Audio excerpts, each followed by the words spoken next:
Saudações.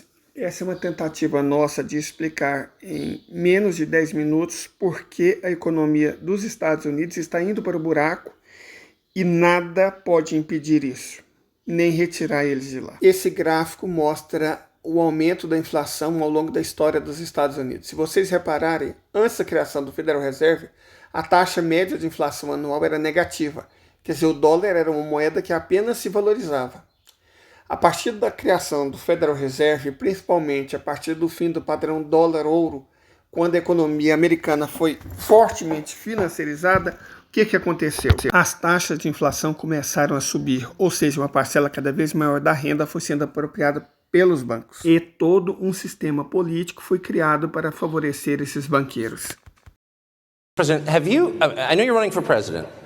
You are distressed that the Ukrainians don't have enough American tanks. Every city in the United States has become much worse over the past 3 years. Yeah. Drive around. There's not one city that's gotten better in the United States. And it's visible. Our economy has degraded. The suicide rate has jumped. Public filth and disorder and crime have exponentially increased. And yet, your concern is that the Ukrainians, a country most people can't find on a map, who've received tens of billions of U.S. tax dollars, don't have enough tanks. I think it's a fair question to ask, where's the concern for the United States in that? Well, it's not my concern.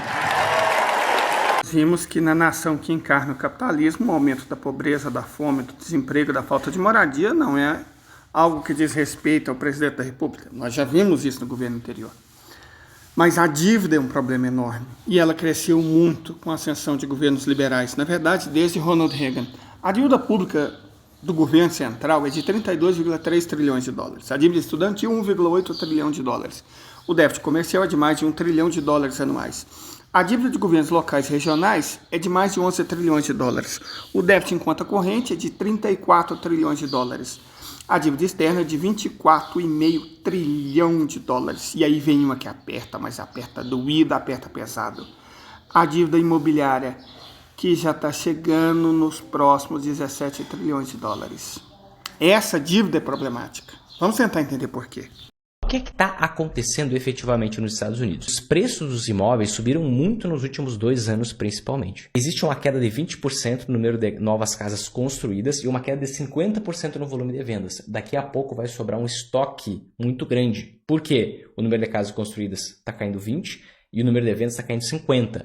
Mais casas do que são necessárias estão sendo construídas. Vai ter um estoque, possivelmente daqui a pouco, e os preços dos imóveis vão desabar muito mais. Sempre quando você tem um grande estoque, quando você tem uma grande oferta e pouca gente procurando por aquilo, por conta do cenário de inflação, por conta do cenário da insegurança, por conta do próprio Banco Central americano dizendo que vai ter que elevar os juros e naturalmente as pessoas, as empresas vão sofrer, vão ter que demitir e tudo mais, as pessoas já se preparam e, poxa, o juro da dívida está muito mais alto, muito mais caro, a conta não está fechando, as pessoas não vão querer mais comprar e você pode ter uma queda muito importante, muito grande nos preços dos imóveis nos Estados Unidos.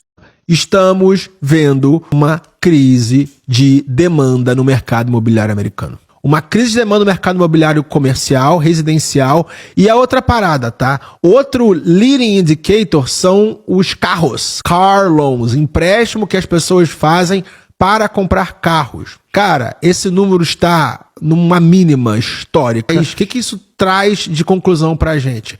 Se o filho da puta não tem dinheiro para comprar carro, não está conseguindo pagar a prestação do carro dele, aonde que ele vai arrumar dinheiro para comprar um apartamento ou uma casa? O cidadão aí fez uma pergunta muito pertinente, aonde ele vai arrumar dinheiro? A dívida total dos Estados Unidos, se você soma as rubricas, ultrapassa 124 trilhões de dólares. E à medida que os juros aumentam, vamos supor, o juro estava muito baixo, próximo de zero. Então, se fosse um juro médio de 3%, a cada ano essa dívida subia 3,6 trilhões de dólares. É um número muito grande, mas considerando um PIB de 27 trilhões, no limite é pagável. Agora, quando a taxa de juros cresce, em algumas situações a taxa de juros ao consumidor está chegando a 23%, e a taxa de juros da economia é 5,25%, mais os 3% do redesconto e tal, vamos por 8%. 8% de 125 trilhões são 10 trilhões por ano, na média, mas é mais. Para o consumidor, para os mais pobres, isso é mais caro. O problema do capitalismo financeiro americano, não é a dívida. Ele vive da dívida. Certo? É assim que o setor financeiro extrai dinheiro de toda a economia. Do setor produtivo, da indústria, do comércio, da agricultura, da pecuária, da pesca, da mineração. É assim que os bancos roubam dinheiro de toda a sociedade. São vampiros, certo? De toda a sociedade. Só que quando chega no ponto em que a sociedade não consegue pagar os juros da dívida, aí o sistema quebra. Aí, para vocês entenderem, é como se fosse o vampiro chupando o sangue dele mesmo. É uma situação absolutamente insustentável, nem precisa ser muito gênio para compreender isso. O cara lá da bicicletinha, né, ou o homúnculo lá, o semi-anão falador de bobagem, o herdeiro, até eles são capazes de entender isso. Não dá para você viver se alimentando da própria carne, chupando o próprio sangue. O vampiro vai ter que parar, certo? Porque o setor financeiro é isso, ele vampiriza a economia. A financiarização antecede a ruína. Por que a Argentina se tornou a Argentina que a gente conhece? Porque a economia foi financiarizada. Quando o Brasil começou a se desindustrializar e caminhar para trás? Quando a nossa economia foi financiarizada. A financiarização antecede a ruína. O capitalismo quer a financiarização. Ele busca a financiarização, mas ela destrói a economia e a sociedade. As pessoas não dão conta de pagar o juro da dívida. E aí o sistema quebra. O fato é que quando isso começa a acontecer, os próprios bancos vão ser colocados em risco. A começar pelos menores, pelos regionais. A dívida é tão grande que não tem como ser paga. Os juros da dívida não podem ser pagos. E aí os bancos vão começar a quebrar. É um efeito dominó. As bolsas quebram, tudo quebra. E os próprios americanos sabem disso. A exposição dos bancos a essa questão da dívida imobiliária está nítida, está cada vez maior. E se você está exposto a uma dívida que não pode ser paga, e na qual, na verdade, as pessoas não estão dando conta de pagar os juros, gente, é óbvio que o sistema vai quebrar. O sistema não tem a menor chance de continuar sobrevivendo. Já era, sabe? E o que está acontecendo nos Estados Unidos? Olha só o que a gente está vendo. Os juros do cartão de crédito estão subindo. A inadimplência está subindo. Como disse o rapaz lá atrás, as pessoas não estão dando conta de pagar o financiamento do carro. Não vou nem falar de casa, não. Financiamento do carro. Não estão dando conta de pagar os juros do cartão de crédito. Os juros do cartão de crédito. As pessoas estão se endividando para comer. Estão pegando dinheiro no crédito para conseguir comer. E quando chega nesse estágio, foi embora o boi com a corda. Não há mais o que fazer, não há mais como salvar a economia. Mas tem como piorar. A desdolarização. A desdolarização, por que ela é um problema imenso para a economia dos Estados Unidos da América? Porque os Estados Unidos, desde o fim do padrão dólar-ouro, mostrei o gráfico lá atrás, foi quando a inflação americana começou a crescer, a subir. Bom, desde o fim do padrão dólar-ouro, os Estados Unidos emitem uma moeda que não tem lastro, certo? Não tem lastro.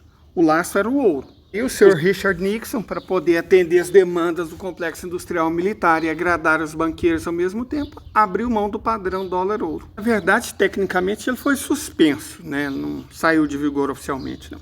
De toda forma, a partir desse momento, os Estados Unidos começaram a imprimir moeda como se não houvesse amanhã.